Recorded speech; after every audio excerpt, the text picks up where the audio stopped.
So we got Randy and Michael Kubosh here in studio today. Welcome, gentlemen. How you doing? There's been some confusion as to which one of you is actually running for Harris County Judge. Well, that's good. That might have been intentional. it could not have been an accident. Oh, man. So, it could be. Well, maybe they get a little of both. I don't know. Well, the Chronicle came out when Randy first announced and said, Councilmember Randall Kubosh is running for county judge. Well, how can that be? And they never retracted it. I even sent them a thing saying, hey, it's not me, it's my brother. They never ran a retraction. Well, that does not surprise me any. I'm going to try to get a little bit more light over here. All right. Well, I want to talk Harris County budget first. We have, in Harris County, we have an absolutely ridiculous amount of money in the Harris County budget. Yes. And let's see, we want to talk like this because that is a little different kind of money. Okay, that's what I... Very good.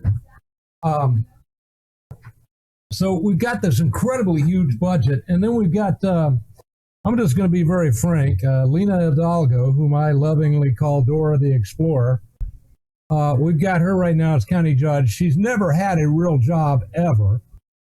She worked for a Soros front group in Southeast Asia as a Communist Party organizer. Allegedly, she's some kind of reporter or something, but that's what she was doing. And so when she was at the tender age of 27, even though she'd hardly ever lived in the United States, she came back and all of a sudden she's in charge of a nearly $4 billion budget. Now that just impressed the hell out of me, guys. Well, I think that what we have here is we have the backlash from so many people voting straight party ticket opposing Trump, and that got rid of our county judge, Ed Emmett, and yes, it pushed her into office. It was a shock to us all. I think to her as well. Well, probably so, and I would have never dreamed it to be so. And he didn't lose by very much, just a very small percentage point. Whereas other Republicans like Ted Cruz and Dan Patrick lost this county by huge numbers into the hundreds of thousands, whereas Ed Emmett lost by, I think, about like 19,000 votes. Yeah. But it was a small margin, but it was enough to lose by. Well, here in Harris County, I think roughly, I don't know, we've got 3 or 4 million people that are here legally, and then we've probably got another 1.5 million that are here illegally. And then we got this $4 billion budget that has to be dealt with. Once again, for some of the new listeners out there, most of you guys, I see some precinct chairs out there and whatnot, but most of you guys out there, a county judge is not a judge like we hear criminal cases and that kind of stuff. County judge, the main objective of the county judge is to manage the budget, men, and materials. Is that about right, sir? Yeah, and the legal, the legal part of it. In other words, you have your county courts, your county attorney. And you also have to fund the DA, fund the police, the law enforcement, and that's important part too. And then the hospital and the roads. Yeah. Well, there's a big movement amongst the Democrats to defund the police. Yeah, there is. Yeah, we certainly don't need those guys. No.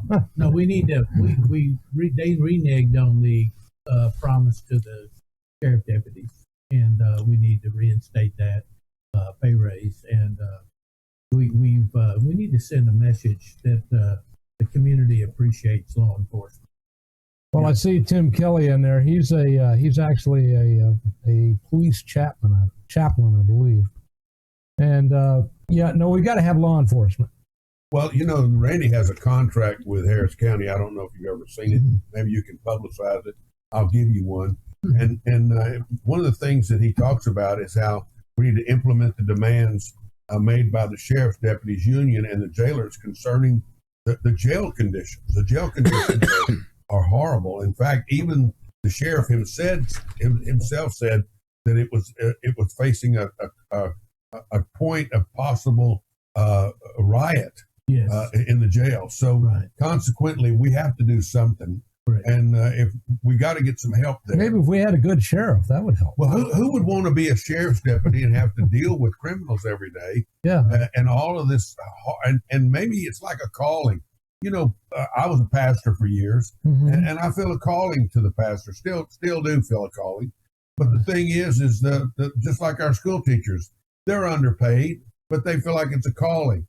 And the police officers, the law enforcement, the constables, they feel like it's a calling, but they're highly underpaid. But they have a very, very serious job. Yeah, we met with them, and there's lots of people retiring, leaving. The nurses don't want to work in the jails because there's a lot of sick people in the jail. It's just my daughter's a nurse. She's actually worked in the jail. It's catastrophic, actually, and they're just losing people at record proportions. They've never lost this many people, and it's really bad. You know, at the jails, morale for law enforcement is very low.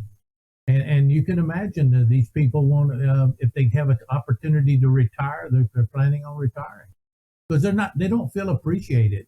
When you're in a job that really doesn't pay a whole lot, and your life is at stake, and you don't feel appreciated, you don't last there very long. It's not gonna work. Well, I know about the pay. I had a friend that was a lieutenant in the sheriff's department. And he said, Doc, you need to come down there and you need to apply. We could use a man like you. So I went down there and I went through all the tests and all that stuff. And, so we're finally getting down to brass tacks. And I just, how much does this job pay? And they told me. And I said, I can't do this.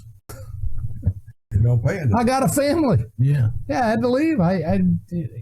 Well, that's the same with our firefighters in Houston. Our fire department, when they come on, they're not making enough money to support them. Well, that's what when we met with. And these are things we need, folks. Oh, I mean, absolutely. Look, if all of your skills provide for you is that you can work at McDonald's, well, you're going to take what you get if you're going to work at McDonald's because that's what your skill level does. But we're talking about people that have skills, right, and are doing things that are essential. And those jobs need to pay more. Yeah, that's true. And also, the people that are there who've been there a long time, they're just waiting to retire. I mean, it's just, it's really horrific the work condition that they don't feel respected by the community, and they're not being paid properly, and they're not being funded. And when the commissioner's court has an opportunity to fund them, They spend $50 million on lighting and trees in a blighted neighborhood, thinking that's some kind of feel-good project to eliminate crime. It's insanity. Well, I believe it is. Now, I couldn't help but notice that Rodney Ellis in Precinct 1, he gets the lion's share of the budget. Why is that? Well, because he's the lion. He's the king of the court. He controls Lena Hidalgo. I noticed that. I've spent time in Commissioner's Court watching the dynamic. Yeah. Rodney African Art Ellis is the de facto county judge. Exactly. He really is. Hey, that's the truth. And, Randy and I have talked about this crime thing. For years we were in the bail bonding business together. We're not in it anymore. And we were very concerned that so many of these people are being released on either free bonds at no cost to the individual, but they're taxpayer-funded bonds and are very low bonds, and then they're going out and killing other people. Now, yes. So I told Mike, I said, Mike, when I become county judge, I'm gonna call out these judges. I'm gonna call them out. I'm gonna use my position as a bully pulpit, and I'm gonna call out these judges. But then Mike got the 156 names from the Crime Stoppers, and I said to myself, Mike, we can't wait. These are one day I walked into Mike's office and he had tears running down his eyes watching one of these news reports, talking to Rosalie Cook's son and how this person was released. He's a habitual violent offender, and he was released. And he said her son said he didn't have to stab her in the chest. He could have just pushed her down. She couldn't have gotten up. And they did catch him, though, right? They caught him in her car, and, of course, he was killed by the police officer because he got in a fight with the officer. But Well, that saved the taxpayers some money. Well, but it doesn't save the pain from the family losing their mother. And the tragedy is this offender, and I don't want to give him any credit by saying his name, but he had 22 misdemeanor convictions. He had 12 felony convictions. He was released on 2 free bonds, one for $5,000, one for $15,000, granted by a judge to let him out of Rusk Mental State Hospital and put him right back into our community without any supervision. And he found her 20 days after he was released, and he kills Rosalie Cook. This is a poster child event here, a poster event for what the tragedy is. These judges are not looking at the criminal history. Even the district attorney, in many of these cases, has asked that bail be denied. That this is and they say it too, an habitual violent offender, and yet they still let them out and disregard the DA's request. This is a tragedy, Doc. Well, it is my position that some of the Democrat judges that we don't have any Republican judges in criminal courts right now, but that some of them are really not qualified to be judges. So I told my brother, I said, we've got to do something now. So I said, if you call a press conference, they wouldn't come if I call one, but if you call a press conference, we could get the media out there and we could send a strong message to all of these judges. And also, I want to say that we got the pastors, we called it, and we met at Rosa Sharon Missionary Baptist Church over in the 4th Ward, and we had pastors meet, and we wanted to also send some comfort to the families, to let people know that the churches would pray for these people, the families of these people who had been slain. And also, we wanted to send a strong message to these judges. And that message is that we're going to file a judicial bar complaint against each one of these judges as we go through this list. Right, Mike? Yes, and it's real obvious the great offenders, and that's what we're doing. We're going through and we're looking at them and we're saying, well, this is obviously a violation of their oath of office. An elected official like myself or judges have taken an oath of office to protect and defend the citizens, and they have not done that. They're also, according to state law, they're to consider the offender, his history. They're to consider his likelihood to offend or not, his likelihood to appear in court, and if there's a danger or risk to the public. And the judges have ignored all of those things. So that's what the complaint is about. So we've drafted these complaints. We filed them with the state judicial bar, and we have posted them on my Facebook page, Randy Kubosh on Facebook, or Michael Kubosh, and you can look at them and see all of the different attachments, which are documents from the district clerk's website, so they can see where the DA had even asked for either a no bond or a very high bond, and the judges ignored it, and they let them out anyway, only to prey on the public. Correct. Well, it's just wrong. It's just wrong. Oh, it's an and obvious then, wrong. Just a couple of days ago, a 9-year-old girl shot to death because her and her mother stumbled upon somebody robbing an ATM machine. Right. And very tragic. There's no excuse for this.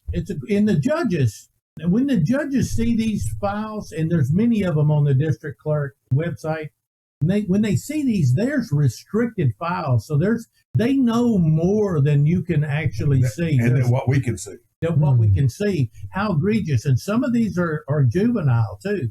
And they just release these people back into the community, and overwhelmingly these are minorities, and they're preying on minorities. And there's the bail reform was supposed to help. Yeah, it's supposed to help minorities. Yeah. And 80% of those murdered by these low bonds or these free bonds that people are released, 80% of them are either in, as they would like to say, the black or brown community. And that's a great tragedy, because if you care for people like Randy and I do, we don't want anybody to be murdered or killed, especially by these violent habitual offenders. And so it subjects all of us. And look, these are only the ones that we know of. and I'm getting text messages every day, emails. I'm getting requests by my Facebook page asking me, "Can you find my brother? Can you find my son? He's been missing. We don't know where he's at. I think one of these people might have done something to him." So what they're really saying is only about 50% of these murders are most like are even are able to be tied to these people, and so I think that it's much higher number.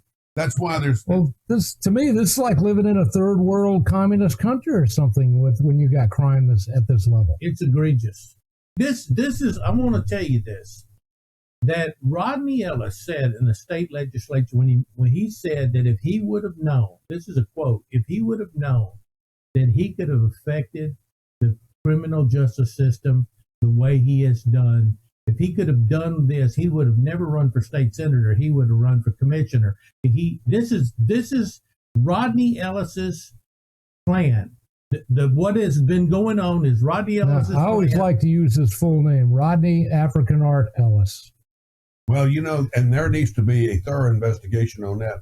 I know that it went before a grand jury, but if you know anything about a grand jury, if the DA don't want you indicted, you won't be. That's it. We've both been on grand jury. Yeah, I've served as a foreman on the grand jury.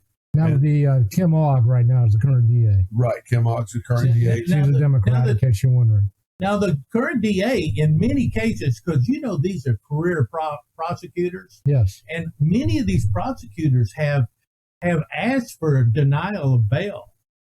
They have. Kim Ogg, I've seen her do a couple of things that were actually kind of respectable, but once again, she's got no backup from the rest of the Democrat judges. And she doesn't, and she's not rewarded for doing right. And she's asked for more prosecutors, but really there's a backlog in these. These judges do not go to work. They come to work maybe at 10 o'clock and leave at right after 1 o'clock or whatever. Try to find a district court judge in the criminal courts after lunch, or of the Harris County criminal courts, the county criminal courts. You won't find any judges there after noon, after 1 o'clock. The doors are locked. They're gone. Can't even get in the courtroom. At this time where we are, those guys ought to be working till midnight. Oh, yes. And even on weekends, they can work weekends to all these backlog cases. But no, they're just letting them sit on there because there's an old saying that justice delayed is justice denied. That's it. And they'll let these perpetrators free and get right back out to doing their damage. We need the citizens of Harris County need to confront this at the ballot box. Well, we do. And right now, today is February the 17th. The early voting started 2 days ago on Monday. I was the first guy to vote in Bel Air and down there at Harris County Community College. So we found some of the flaws with the new voting machines, and we fixed those. So I did my service to you guys. But you need to get out and vote right now. This is the Republican primary. You guys are running on the Republican ballot. Right. And it's a little bit different than what we've ever experienced before. I don't know if you've gone over that with the listeners, but you now have a piece of paper. They give you two pieces of paper. Yes. And you walk around with them to go to the voting thing, and then you have to stick them in there, and it's actually making a paper record of your vote. I kind of like that aspect of it. Yeah, and then you feed it to another device, and then it puts it into this big, looks like a safe canister underneath it. Mm-hmm. So I think that... Man, I'm sure nothing will happen here in Harris County like in Florida, where after hours they just found the ballots they liked and kept feeding them through. I'm sure that couldn't happen here in Harris County. I hope it doesn't. Where all elections are above board. In fact, even the 120,000 illegally cast ballots at the drive-thrus last time, to make sure it was above board, they counted all of those votes. Wow. Unbelievable. But hate to digress, but this is the Republican Party primary. This is where we have the opportunity to change things. What happens on this ballot?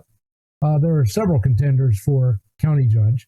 You guys go in there and you pick the best one, and that's who's going to face off with Dora the Explorer this fall. Well, the reason why when my brother Randy talked to me about running, he done that after he had met with me and other elected officials who've been trying to get me to run for county judge.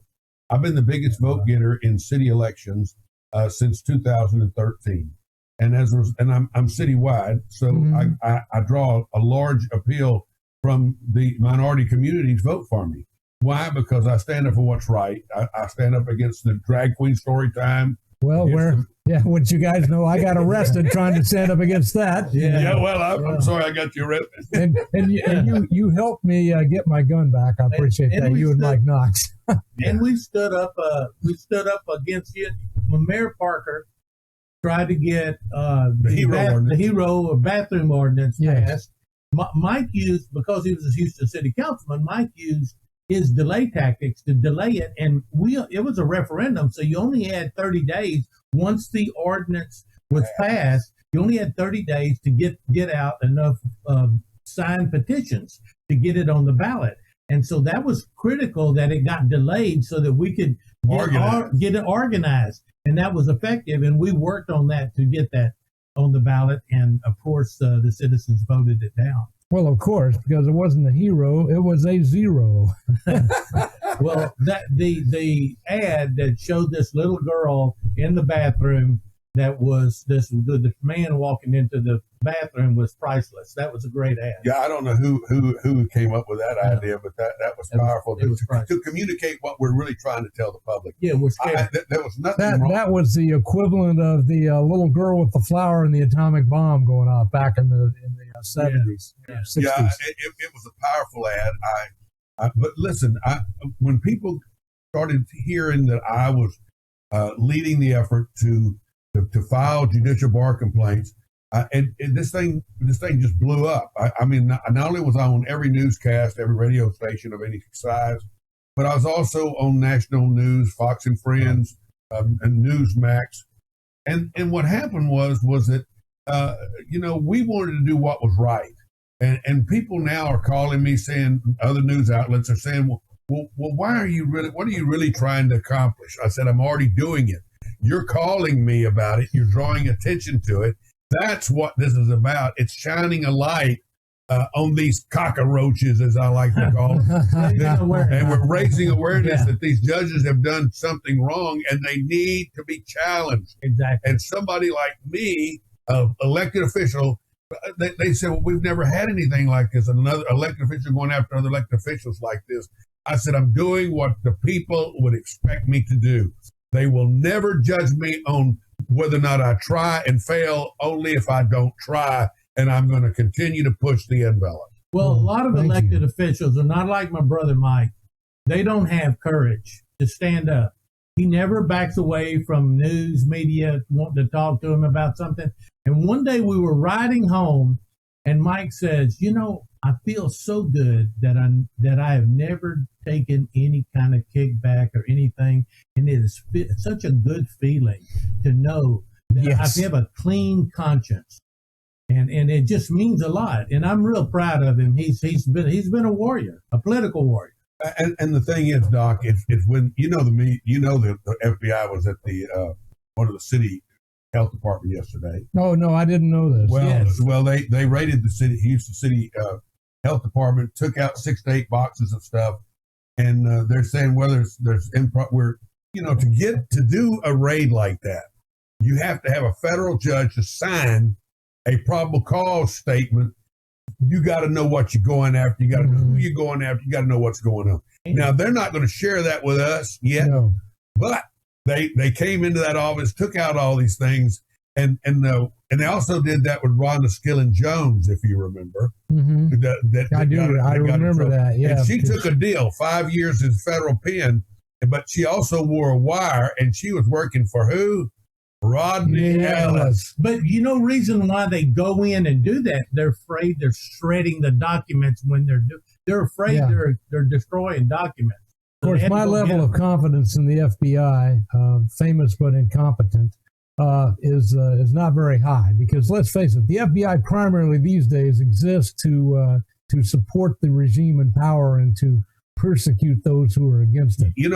And I would agree with that, because I remember when the former U.S. Attorney Patrick told me that the FBI was basically they were sterile. They weren't doing their job. They weren't getting things done. Now, I understand that whoever was over the FBI is now gone, Public and, integrity. and there's a new public integrity gentleman person over. I don't know if it's a male or a female, but I understand that person is not going to be playing inside ball game with the mayor or with the county judge. I expect maybe some things are going to take place. Doc, we have to believe that right's going to eventually win out. Well, that's what we hope so. I mean, look, but I know Jesus is coming too, but I don't think he's coming tomorrow. And we got to do something until he comes. Well, I disagree disagree with you. I think he's coming today. Well, somebody he is. I'm ready. For somebody he's coming. Yeah, but the thing is I read the last chapter of the book of Revelation, and we do win. Yes. So I have confidence in that. But that doesn't mean there's a lot of rough road between here and that victory. Exactly. Yeah, but we don't have to sit back and say, "Oh, we're going to win," and not do anything. There's a New Testament scripture that says that he that knoweth to do good and doeth it not, to him it's a sin. Yes, to him it's a sin. And that was really big on me, because my brother and I was talking, and I said, "Man, this is, running for county judge was going to be.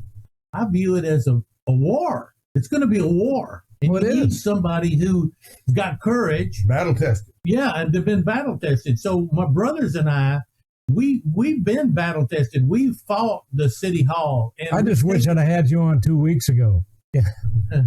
So because early voting started on Monday, and then we've already missed some of that. It's okay. We're here now. So we fought City Hall at the ballot box. We gathered 55,000 signed petitions against the red light camera company. And we got it on the ballot, and 186,633 citizens of Houston voted them out. But it wasn't over then. It wasn't over at all, because the city of Houston and the red light camera company, they pulled a fast one. They filed a friendly lawsuit at the federal court. They got Judge Lynn Hughes to invalidate the election, which is a sacred act, I believe. Yes. The election is a sacred thing, but he invalidated it, and you're looking at the person who was a plaintiff. And I'm so proud of that I was a plaintiff in the lawsuit, that I intervened. I filed an amicus brief, and they allowed me to intervene into that lawsuit, and we took it all the way to the United States Supreme Court, and we won. Yes. And we won. And listen to this. 6 months after the cameras were taken down, the Chronicle did a study, and they said that, hey, look, accidents at those intersections have reduced gone 30%. down. Yes. A huge win for the citizens of Houston and Harris County. Well, it was in effect a tax. It was. And it was creating a dangerous traffic situation, not improving it. Yeah, people would slam on their brakes if they see the light. Oh, I don't want to get a ticket, and slam on their brakes. And then the people behind them, maybe 2 or 3, couldn't stop. Exactly. Well, Doc, one thing I can tell you is that if the people will vote for Randy, they're going to get somebody who is passionate, who cares, who's not a political insider. We're not political insiders. We haven't sought endorsements. We haven't sought yours. We haven't sought anybody's. And I never sought any. And as a result of that, you don't get any, and you don't get the money. But I got something that other council members. But that means you didn't have the money to pay for that pay for play slate that's out there. There's several of those. Pay anybody Yeah. for a slate endorsement.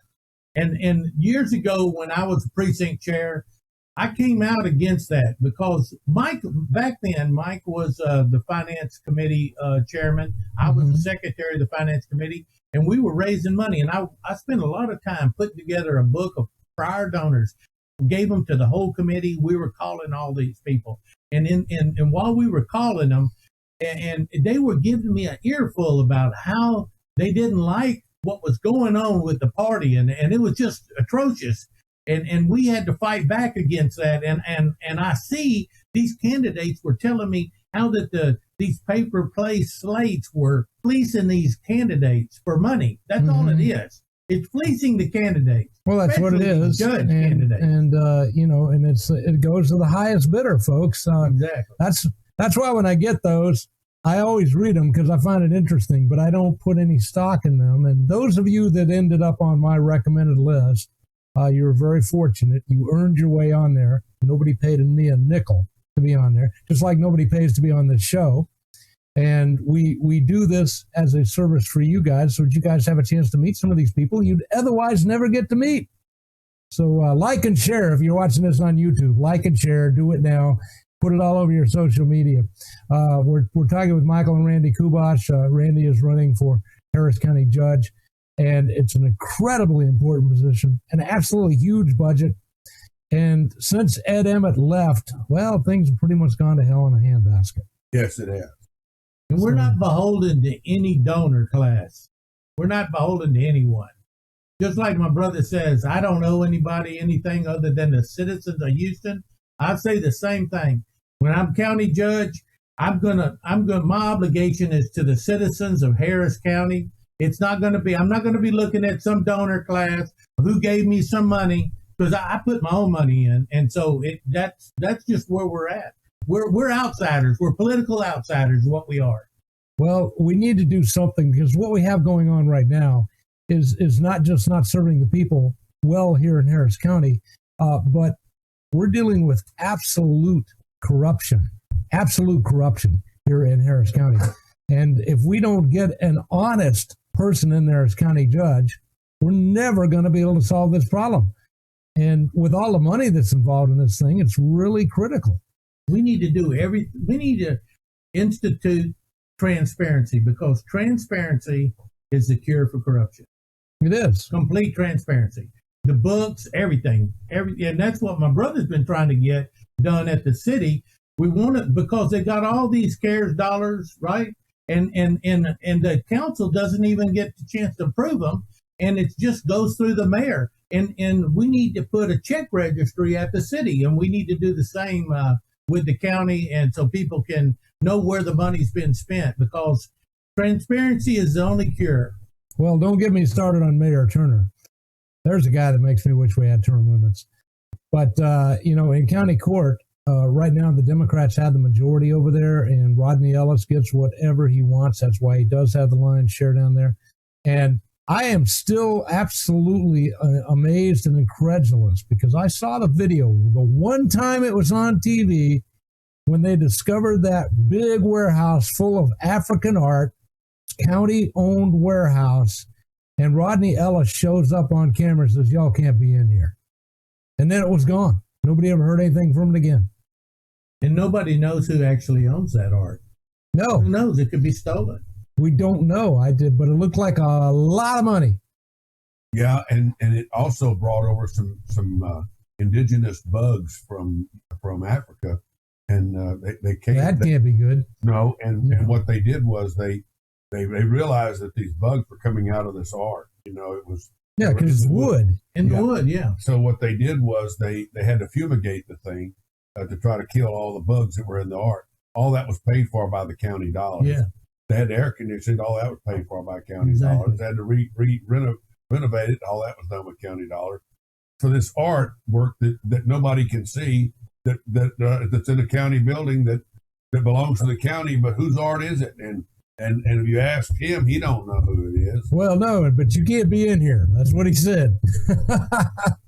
Look, we got serious problems here in Harris County, and you guys have both done a great job for Harris County, and this is the opportunity for you to do even more of a great job for Harris County. So everybody that's running for Harris County Judge has the opportunity to be on this show. I don't deny any of them, and I will give every one of them a fair interview. I got my biases, but I will give you a fair interview.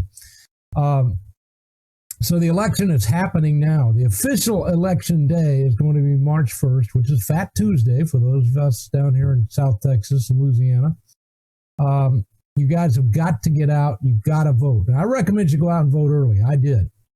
All we can do is we can hope that the Democrats that are running the election here are going to be honest about it. Well, and the neat thing about this is that we have 9 candidates that are running in the Republican Party. We have 6 that are running in the Democratic Party. So there's always that possibility. I want to call them Democrat Party because they're really not very democratic. Well, there's a possibility Lena Hidalgo may not even win her own party. Woohoo! So we have to see what's going to happen there. But the reason why I would believe that Randy would make such a good candidate is he keeps his promises. When my mother and dad were up in years, he promised to take care of them. He lived with them. He took care of them, took them to the hospital, the doctors, all their medical treatments. And for years, he took care of Dad. Dad finally passed.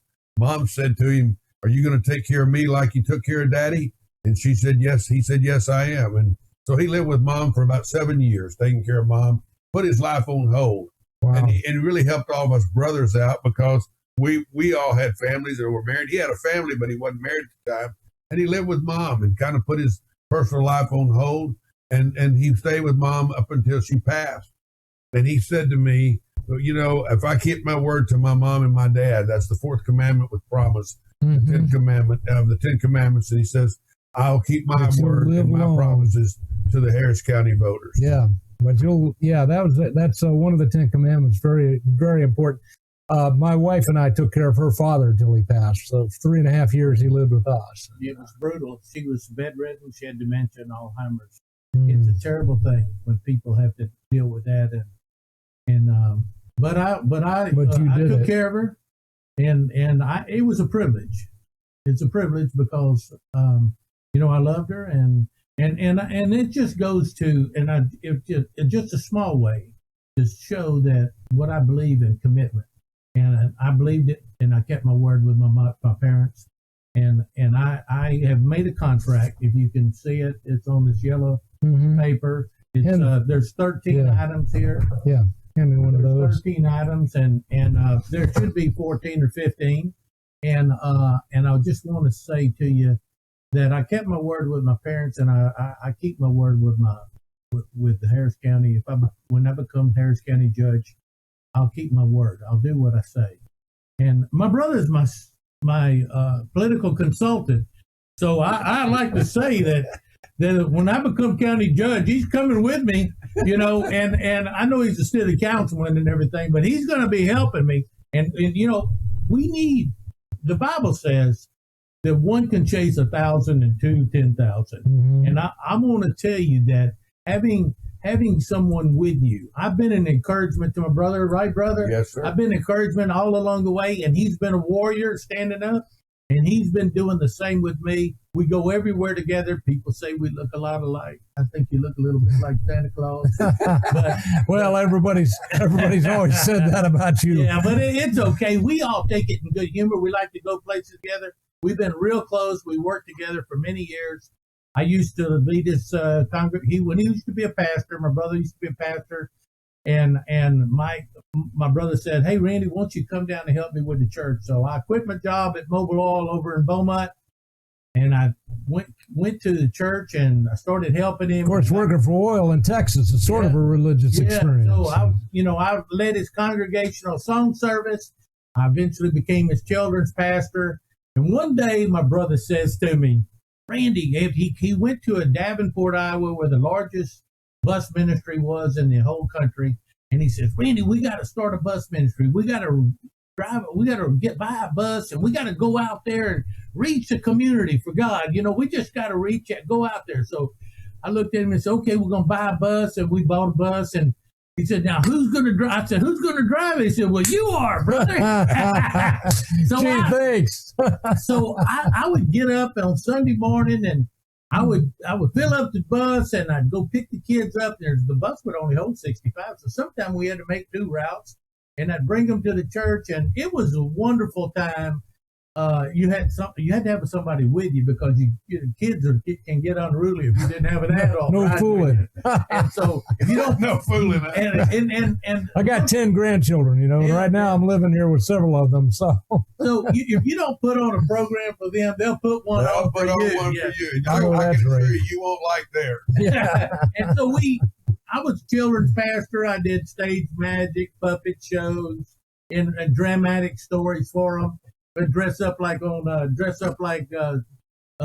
of these characters in the Bible, like a shepherd or something. Try to make it real to them, and it was a great time, and I love doing it. And the reason why we did this is we did it because we care about people, and I think if any people that know my brothers and they know that we really care. We care about people because that's what really matters. Is do you love people? Do you care about them? Well, and so we have a heart for that. when I was in Bible college, it was love God and love people. That's what they said. And if you do that, you're going to be all right. You're looking at kuboshforcountyjudge.com. Kuboshforcountyjudge.com for all my truck driving buddies out there. That's Kubosh, kuboshforcountyjudge.com. Look that up when you get to a stopping point. Don't do it while you're driving. And we got a chance here to make history. And I appreciate. Listen, you truck drivers out there, especially you Texas truck drivers out there, you're all over the country, but you're doing a mighty work for us, and I appreciate it. So, Michael and Randy Kubosh, thank you for coming and being on the show today. Thank you for having us. Thank you. It means a lot to us. Absolutely. Well, I'm glad to do it. Glad to get this out, and hopefully in the next couple of days, about 10,000 voters going to see this, and the ones that haven't made their decision already. And maybe some of you guys that had made a decision, you might want to rethink it.